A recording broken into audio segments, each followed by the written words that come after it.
it's Candace. And you want your biscuit? Look, it's gonna be one of those days where he doesn't cooperate.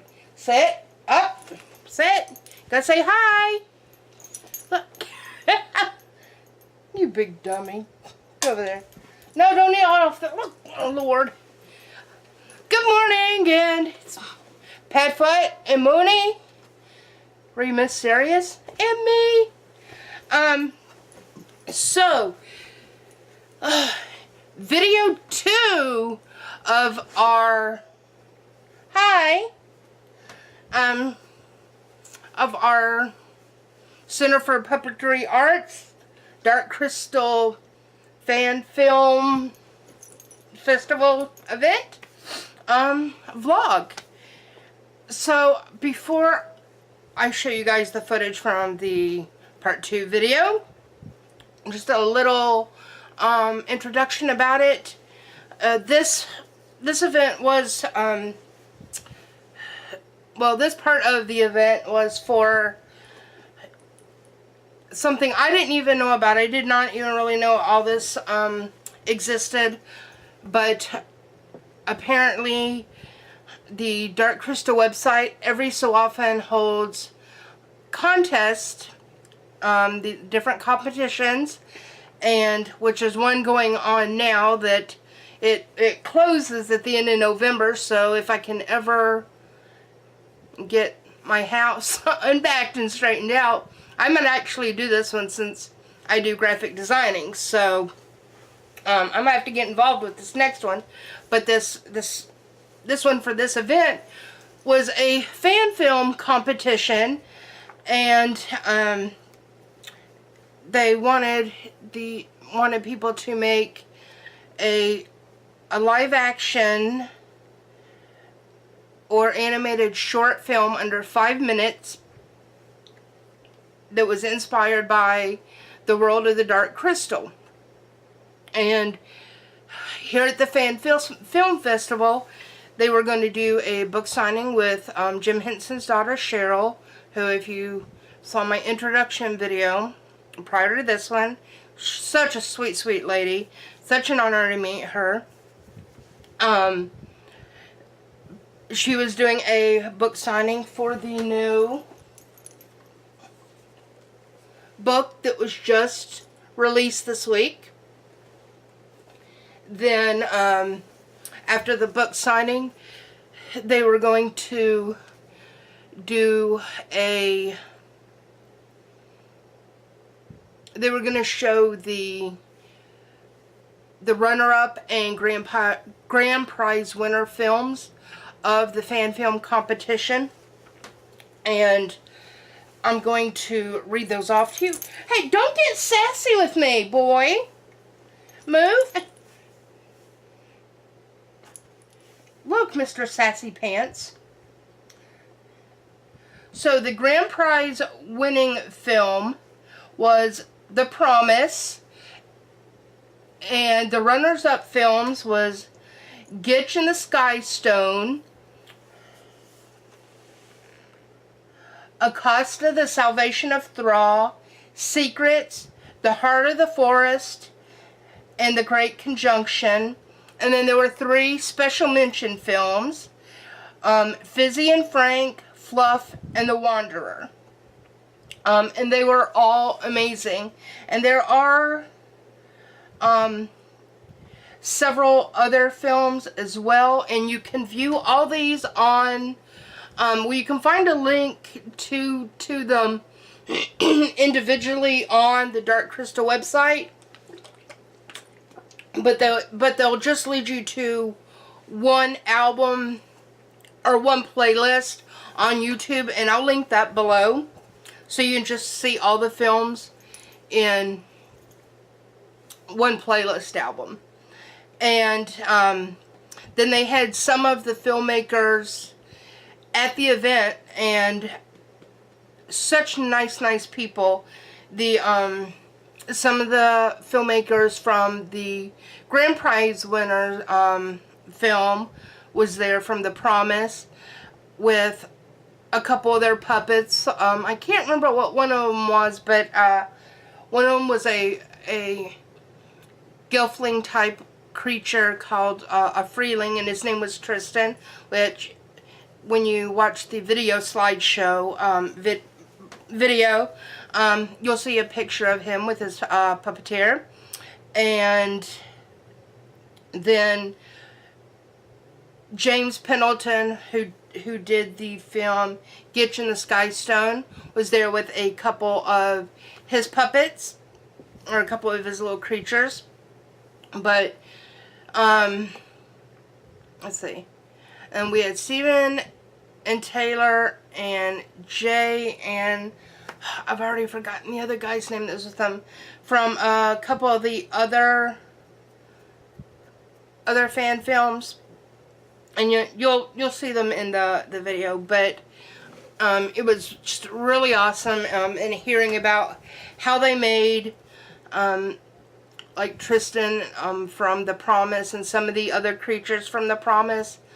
Very similar actually to how Little Remus was made. Tristan was made with some products from Smooth On, which Remus is actually made from. So that's really cool. So I wish she'd move. But so I obviously didn't film any of the fan films because you can see them online. You know, it's definitely not appropriate to film the videos themselves. But I did get the videos of the speaking engagement with James Pendleton and the filmmakers from The Promise.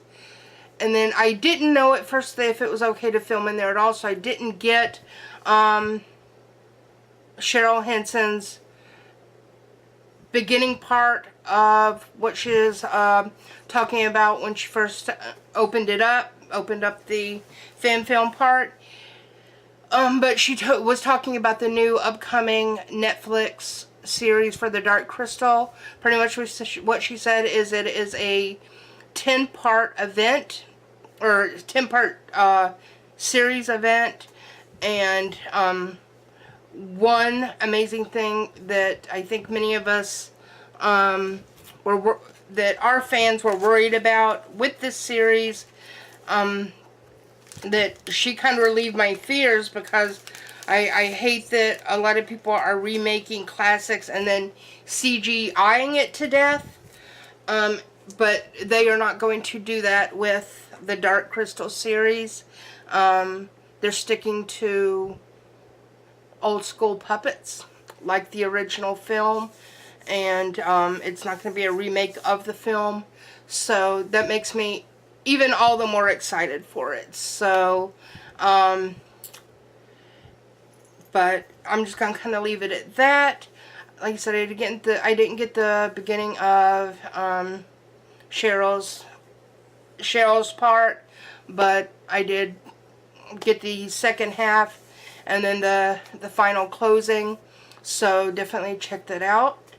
And like I said, I will leave a link below to the playlist album on YouTube, where you can check out the winning film and the runners up, the mentions, and then the honorable mentions. And if you want to know specifically, again, which ones are which, you can go on the website darkcrystal.com under fan films. So, but that's it for us. Check them out. Be sure to like, comment, and subscribe. And again, thanks to everyone at Center for Puppetry Arts and Cheryl Henson and all the filmmakers involved. You all did an amazing job.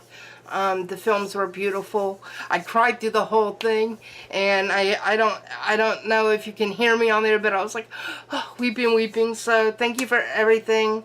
It was amazing, and we loved it. Peace. Hi, this is Steve. Hi, Steve. I'm Cheryl. Yeah, and nice Taylor. to meet you, Steve and Taylor. Nice to meet you. We met most of so funny. It's just such a funny thing. So I'm really glad we've been on the street tonight. It's really good. Troy. Hi, Troy. Oh, very nice to meet you. That's a marvel. And so did you meet Kristen and Sarah?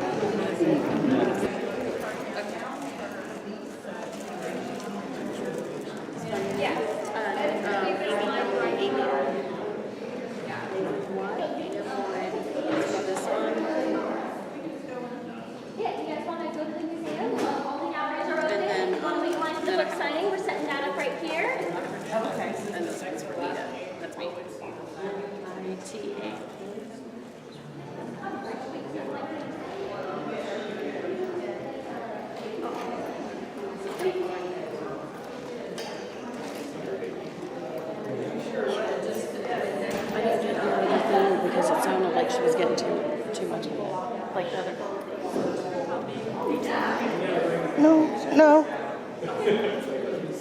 No, the book is fine for me.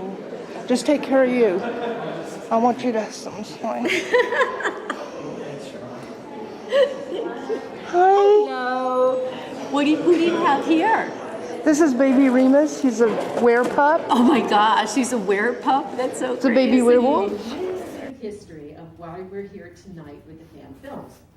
Now, my sister Lisa loves the Dark Crystal and is dedicated to this whole world of Thra, and for many, many years, she's been working towards building and doing more with the Dark Crystal. And it's a fantastic script, and it just was massive production, and it almost happened, and then it almost happened again, and it almost happened again, and it didn't quite happen. So now that is available in a 12-part, or it's in the process of being available as an Archaea graphic novel in 12 parts. Beautiful, beautiful work. And thank you to Archaea for being a fantastic fan partner, because they've just done gorgeous graphic novels around the Dark Crystal with the creation myths. But that feature film didn't actually happen. And then she was working really hard on an animated series of prequel for the Dark Crystal, and it almost happened. And they had done so much work on creating the lore, the codex. What is it that is the world of Thra? They put so much into it, and it hadn't actually gone into production yet. And so they said, well, let's sort of put this out there. Let's put it out there.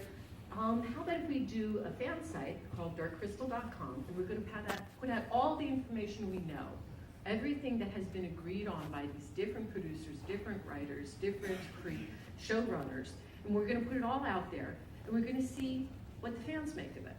And so we launched darkcrystal.com, and my sister Lisa worked with Penguin Publishing to do a book deal where they would find a new fantasy writer through this fan site. And they're going to do a competition. And so we got over 500 entries of long, about 40-page stories from so many amazing writers. It's really hard to get published in this country, and it's really hard to get published in general. And these writers, some of them were absolutely brilliant, and the most brilliant one of all is J.M. Lee, and he won that competition, and he now has 2 published novels, The Song of the Dark Crystal and Shadows of the Dark Crystal, and they're both out there, and they are wonderful. And not only that, he is a full writer on the Netflix series, and it was quite big. So after running the Author Quest, it was called Author Quest, after running our Author Quest, we said, well, we still want people to go back to this fan site. What else should we do? So we did a creature competition, and we got wonderful creatures that might inhabit the world of Thra. And the winner of that one was Jeff Brown, and his creature was called Inuri, and he was just marvelous, a really wonderful creature. And we did a fan festival at the Brooklyn Academy of Music in New York, and he came up for that as well as a lot of the other participants, and we had such a great time. We had Brian and Wendy Froud with us, and Toby Froud, and we just had a really great fan festival. So coming after that, we were saying, well, what else are we going to do? We said, well, let's do a fan film festival. And so we got some fantastic, so this was about 2 years ago that we announced the Fan Film Festival. And at first, we weren't getting a lot of submissions. And you know that often things come in right at the last minute. And and I was on my Facebook, and I saw this really, really cool little video of a Skeksis, and I actually responded, I put on a little note to the maker of this Skeksis. I said, we're doing a fan film festival, you know, check out our fan film festival, please. Hear anything back, never really thought about it. And I'll let Kristen Deleske tell you the rest of that story, although maybe I will give you a hint. She actually won this competition. But there were so many good films. And all these filmmakers, they made their own films on their own dime as a way of letting us know about their work, but also as a way of inspiring other filmmakers, other fans of the Dark Crystal, and to help us expand the world of the Dark Crystal. So what we're going to do tonight is we're going to show you 9 of those films. They're all under 5 minutes. And the first 3 that we're going to show you are special mentions. And the reason why they're not actually runners-up is that one of the criteria for winning this particular competition is the films had to take place within the world of the Dark Crystal. So they had to take place inside that world. And these 3 are brilliant little films, but they're not actually inside that world. So when you see them, you'll know exactly what we mean, but we really want to share them with you because they're absolutely delightful. Then after those, then we're going to show you the 5 runners-up. And we have one of our favorite runners-up filmmakers here with us tonight, James Pendleton, and he's going to come up afterwards and tell you, with his puppet, tell you a little bit about his film. And then we have the winner, the grand prize winner, which is Kristen, and her 2 collaborators, Ryan and Sarah, and they're going to show you a little PowerPoint about making their film.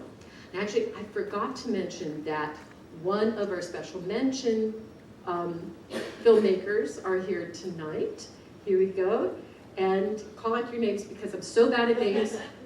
Stephen and Taylor. Stephen and Taylor, thank you. Stephen and Taylor. So they're the Wanderer. And then we also have the filmmakers of one of the other runners-up, which is called The Secret. Here we go. Troy and James. Troy and James. So without further ado, we will start off our Fan Film Festival, and thank you so much for being with us tonight. I'd like Kristen and Sarah and Ryan and James to come up and join us up here and talk a little bit about their films. I hope you all enjoyed those. And if you enjoyed those, there are a whole bunch more on darkcrystal.com, and there's some really delightful, funny ones, and some really serious ones. And one of the things I love about the selection of films is the range of techniques. You know, from the cosplay one, which is really not, it's real cosplay, and the animation and the different styles of puppetry.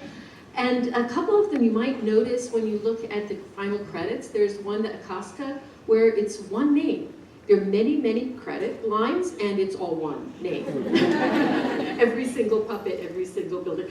And then some others where you notice there's the same last name. I noticed on James's that there are quite a few Pendletons who actually worked on it.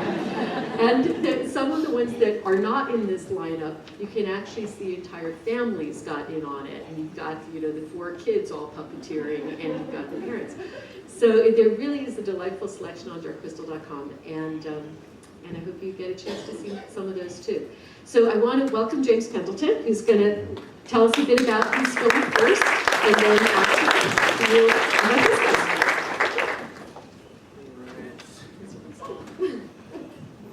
Do you have a puppet with you? Testing. Oh, it's on. Yeah, actually, I wanted to bring Gitch, the star of the film, but he's actually in a permanent display right now that I put together for a museum in my hometown, Spokane. So I was able to snag a few of the creatures that were in the film. I brought them. Oh, thank you, Kristen. All right. Or Sarah, sorry. Gosh, am I nervous? What is this? Yeah. So these you might have recognized here. These are the Crawlies. They're actually in the film The Dark Crystal and Labyrinth. And I thought I had to have them in my movie. And they're super cute and fun to operate. I just put string on them and pulled them across the ground. Super high tech. Actually, I do have to add something the actual crawlies in both the Dark Crystal and Labyrinth are these little wind-up toys, and my dad thought it was really funny. You take these little wind-up toys and you glue fur fabric and black feathers on it, and you wind it up and you send it across, and they're the ones where the little flip, flip, flip, flip, flip. And so they show up in both Labyrinth and Dark Crystal, and now in Get to the Sky. I wish I had done it that way. That sounds a lot more fun. And then this little guy kind of looks like a baby Ewok. He was the first thing you saw in the film. He likes to hug sticks, and so I have him hugging a stick here. He's a little stick hugger. And so yeah, my film Get in the Sky Stone, I really wanted to explore where the crystal came from.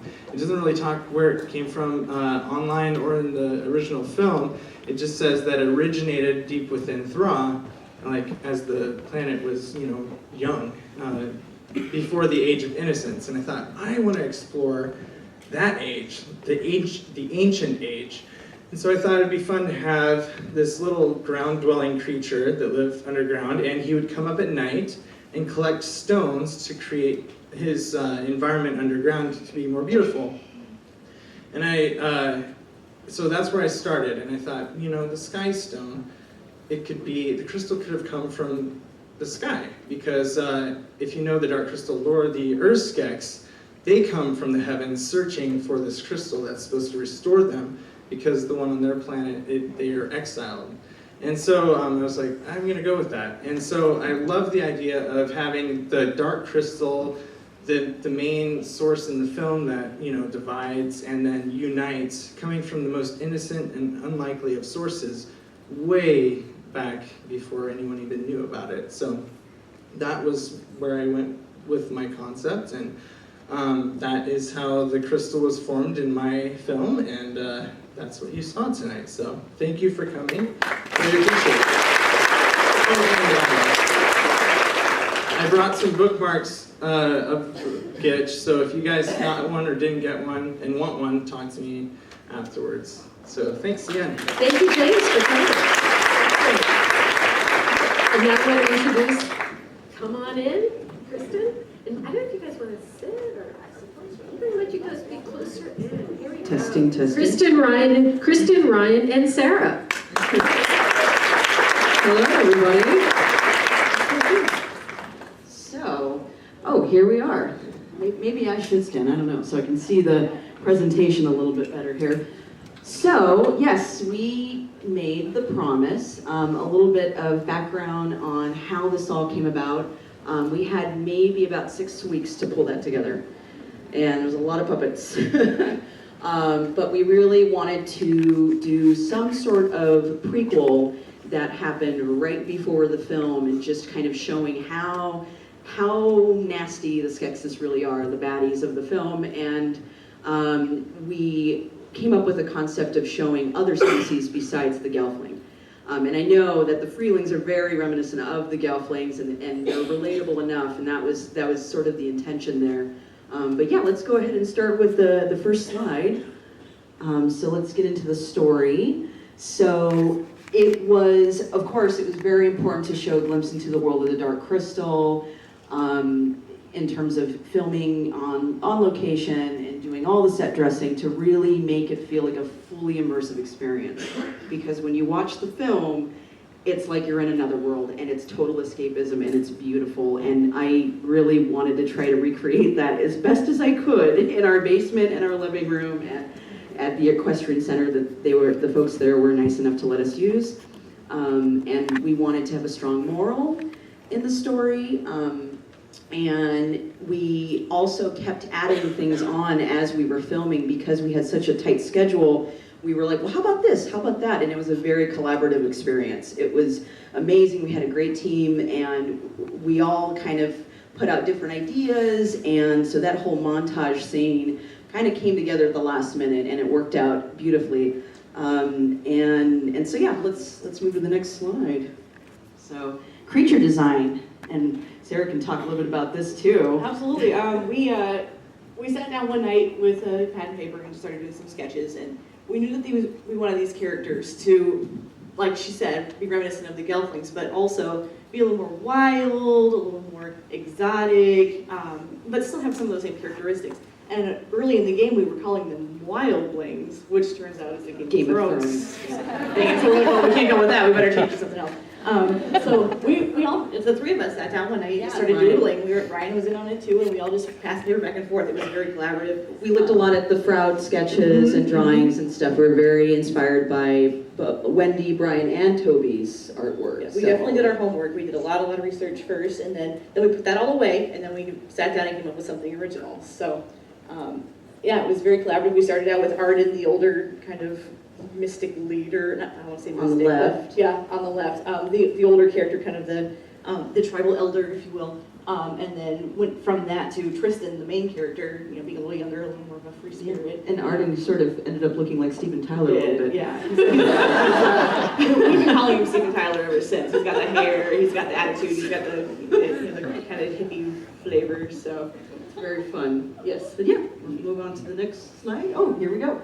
So creature development, and so these are some process shots for the Freelings, which was a process that both Sarah and I did. So I sculpted the head, and I started on the hands, and we were so pressed for time, like, can you please? I took over on the hands, and then we did like one hand each, and then we doubled them up for each character. So the characters do have the same hands, but different same jobs, and just to save time, because we were just up we were night to 3 a.m. under the gun to get this done. So initially we wanted to do individual characters, but we ended up using the same mold for both, and then just making them different looking enough. And the way that we shot it, they appear to be two different creatures. Yeah. So next slide. Perfect. Oh, and here's your creature. We talk about, so Peaky the Grisnak is our lovely animal sidekick that kind of appears throughout Tristan's journey. He started out as a scarf I found at Goodwill. Kind of a scarf.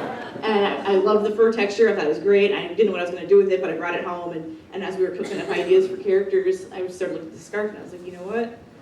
This guy's got some attitude. I think he could be something. So he ended up being two different kinds of fur, but both, fur scarves. And then he's just floor mat foam and foam tubing. And like we had no budget. We were, scavenging materials wherever we could. And so we were just, making magic out of nothing, essentially. And so these are just some process shots of him before he was in his final phase. His eyeballs are actually little plastic, like Easter eggs. Like the little things you get out of a grocery store toy bin, like for 50 cents, you have little plastic eggshells. Yeah, we got a bunch of those from friends, little dispensers, exactly. And so a friend of ours was trying to get a specific one out of one of these machines and couldn't get it. So I ended up with like 50 of these little balls, and I was like, these look like eyeballs. We could turn these into something. So puppets out of almost anything. Yeah, you just got to be creative and be resourceful. Cool.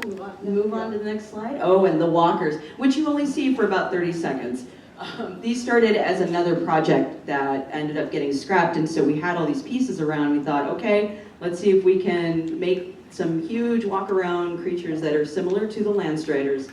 And in a very short period of time, we had a few friends of ours help us out, and there's Ryan and our friend Kelly, and she painstakingly tied strips of fabric to the netting over both of these creatures and applied fur and everything, and they're amazing. I wish that we had more of them in the film, but with the 5 minutes, it's like, okay, we gotta just pick and choose very specific things to show. But and we had an artist, Chris, come in and sculpt these wonderful creature faces for us, and Sarah, I think you painted them. So everything was very collaborative, and I was sort of overseeing all of this, and it was amazing. Like a lot of fun things happening in our workshop. But yeah, let's go ahead and move on to the next one. Oh, and the Emperor. So yeah, you started on the Emperor. So the Emperor was a paper mache sculpt that I'd started a little bit before the film, and we just happened to have it. We had a call for the Emperor, so we cut it apart and we put an insert in for the mouth plate and ended up using it as a puppet.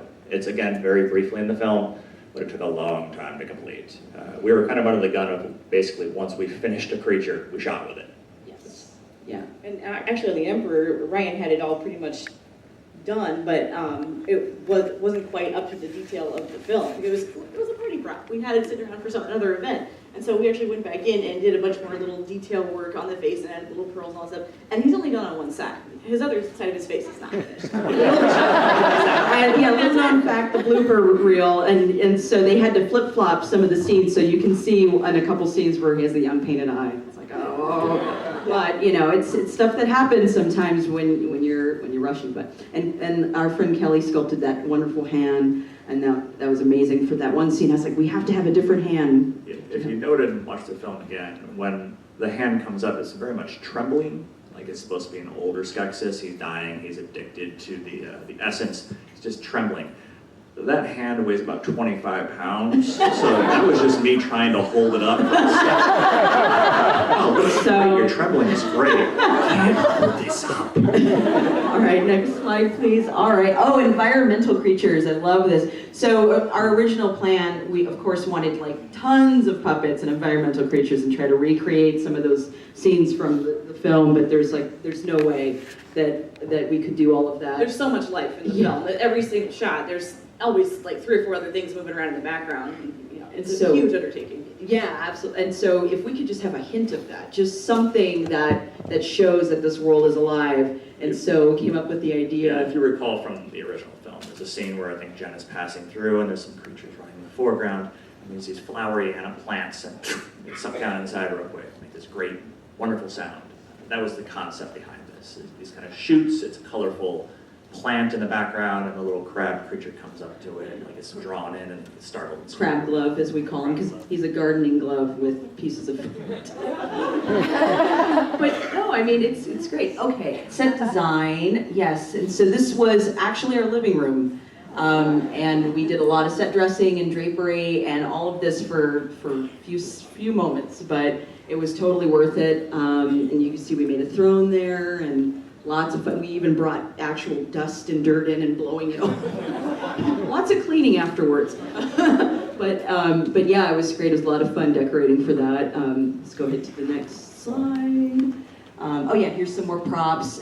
So Sarah, you made the miniature set. A little podling village for us to set on fire. It's all built out of styrofoam and little baskets and things from the thrift store, you know. I have a background in set design, so I've done a lot of scale models before, but this was a little bit bigger, and generally speaking, when you're building set models, you don't plan on setting them on fire.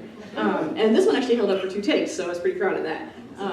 And we were putting little incense cones inside some of the little houses to get the smoke effect, and it just wasn't strong enough. We weren't getting it to pick up on film, so we just lit the whole thing on fire and burned for a while. Yeah. And on location, some of the challenges. So in Colorado, we have very crazy weather. It's snowing there currently. Yeah. Yes. So, and this was right around spring, right, like on the brink of spring. And so it was beautiful one weekend, and then we went out to film the following weekend, and it had just snowed. So trying to film around that, and the snow was rapidly melting as we were filming scenes and trying to get the continuity and everything, but we made it work, and it was crazy. At one point, one of the puppeteers, Sean, was on his back and wearing a cape, laying on a tarp, and getting to get some of those shots where Tristan's looking over at the big walking creatures that are coming towards him, and he's frightened and he runs away, and he's laying down on a tarp in the snow. There was a lot of laying down and trying to get some of those shots.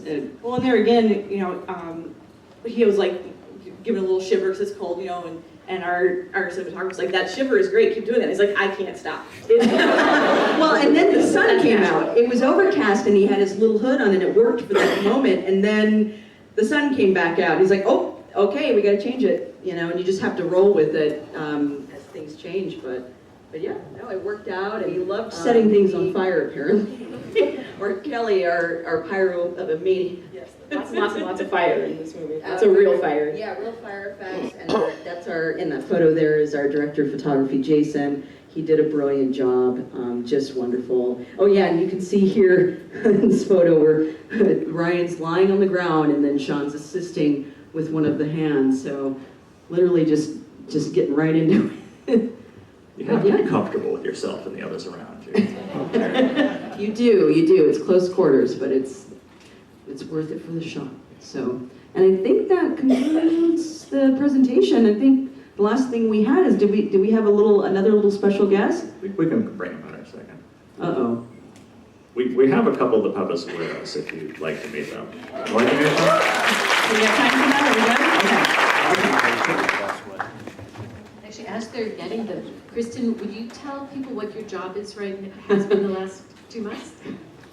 4. Oh, 4 months. It's been a while, yeah. Okay. No, it's okay, it's okay. I now am working on the new Dark Crystal series. So,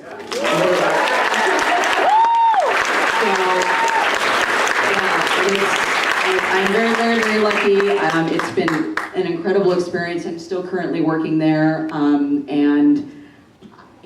all I can really say is stay tuned, and it's going to be absolutely beautiful, and it's been amazing to work on. So yeah. Oh, all right. Hello. My name is Tristan. I'm here from the world of Thra. Okay, Tristan, now you know you have to behave, okay? Do I really? Yes, you're in front of all of these people. Are you sure? What was your favorite part of working on this project? Well, all the people I met. They were all such lovely and fun people.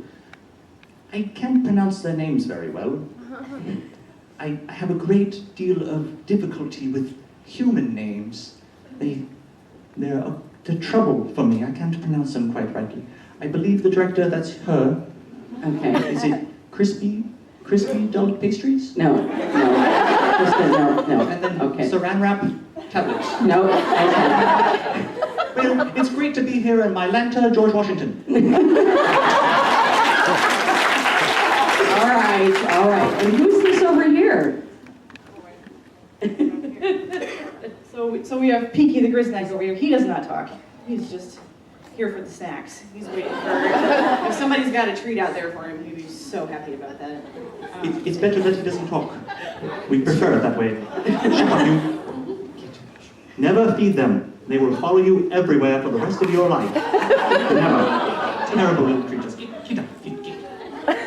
Okay, all right. Well, there you have it.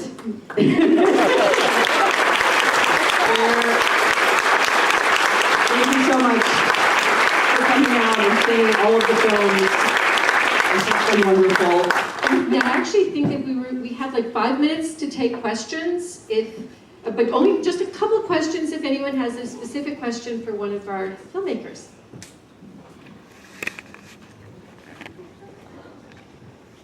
Yes. So, what is it that you're doing on the Dark Crystal series? Am I allowed to say which department I'm working in? Okay, I am working in the costuming department.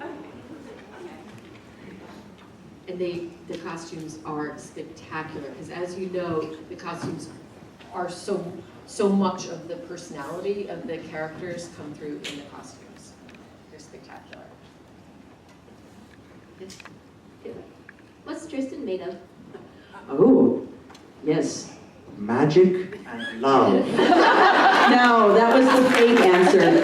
So he is made out of a product called VitaFlex and Flex Foamit. They're urethane products from Smooth On. And so I went ahead and sculpted and casted the head in urethane, or molded and casted, I should say. And the hands are made of the same. And then it is EVA foam body, PVC pipe, foam, but a bunch of different things going on for the puppet body. Don't forget my hair. Oh, okay. So, yes, I went ahead and I hair punched with like 3 or 4 different color artificial or wig hair, essentially. So, yeah. I think it looks amazing. All right. I was just curious as to if y'all had collaborated on films or other puppetry type things before. We have, actually with The Promise, that was the first thing, the first big thing for us. And then since then, we've gone on to do some little silly things for conventions, and we recently introduced the Puppet Inquisition, which is the puppet version of the Monty Python skit, the Spanish Inquisition. So we've been doing that, touring around. We took a little bit of a hiatus just because I'm working on the Dark Crystal right now, but as soon as I'm done, we're definitely planning on doing more, and hopefully more short films. Love to see them. I'm going to ask James to answer that question too. Had you ever done puppets before when you did your film? Yeah, I actually had a little bit of experience with puppets. As a kid, I loved puppet shows. I'd do them on my bed for my parents and stuff. But I did a little bit of puppet ministry in church when I was like 13. Lasted like a year. And then I really didn't seriously work with puppets again until I saw the competition. And I also found out about it late. I found out with 6 weeks to go, and I was like, oh my gosh, I have to do this. So I pretty much forced my wife into letting me do it. We had a 2-month-old son at the time, and she was like, oh my gosh, you better just, okay, whatever. So I'm glad that I placed, and I'm here because it has made it all worth it. I'm very grateful, so thank you. It turned out great.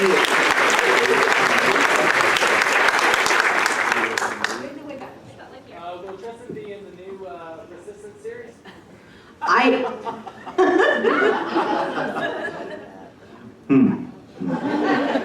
If I have time, I might have time to get involved, I suppose.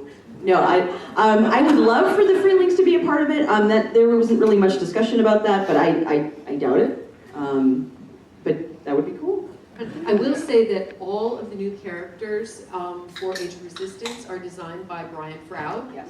And that Toby Froud is the son of Wendy and Brian Froud. He's an extraordinary sculptor and puppet builder himself. And so he is the liaison between Brian, who is at home in Chagford, which is a small village in Devon, and Toby is in Los Angeles, in Burbank, and he's working very closely with both of his parents, and Wendy was also visiting recently and has done a lot of design work as well. So the design of the new characters are all Froud. And they are amazing. Next slide. I'm curious for both films, for the 5 minutes of final footage that you got, how much raw footage did you shoot? Oh gosh. Well, when I found out about the competition, I had an idea that night, pretty much, and I sketched every shot out. I did a storyboard, and so I knew what I wanted, and then it just came down to making it within the 5 minutes, and I was like, okay, I can make that work. So basically, I just took every shot that I had sketched out, I filmed it, and then when it came to editing, that's when I just fine-tuned and made sure it all worked. And I was lucky it was only 4 minutes, and then I extended the credits into the 4.5, and so that's what mine turned out to be. Oh, also, off the last question, I am planning to collaborate on a future puppet endeavor. So this has kind of tickled my puppet bone, if you will. So I'm here to stay, and the center is awesome. Thank you so much for having us. We are going to actually stop the questions now because we are going to take a 15-minute break before we start the feature film at 8:30. But before we do, I just have a couple of announcements to make. And actually, I do also want to really thank our other filmmakers of The Secret and of The Wanderer, because both of those two films are absolutely fantastic.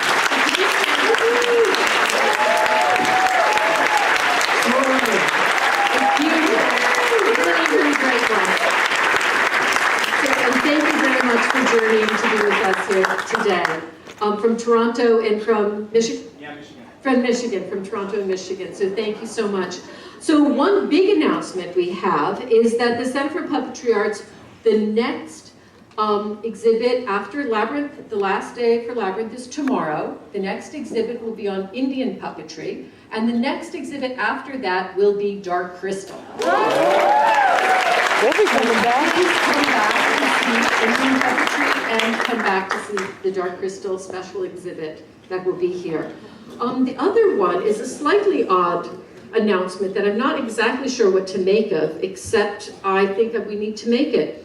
We have heard that Marta is going to be conducting an emergency preparedness exercise in Midtown between 10 and 3 a.m. tonight.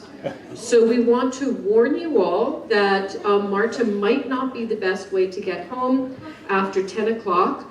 and that they will be simulating a terrorist attack, complete with loud noises, police activity, explosions, and more. This is totally bizarre, but it seems to be true. So with that, we would like to know that we'll be entering into the world of Thra in only 15 minutes. And when you're Thra, you don't have to think about any of that other stuff at all. So please have a bathroom break, water, take a big stretch, and come back to see the Dark Crystal. Thank you.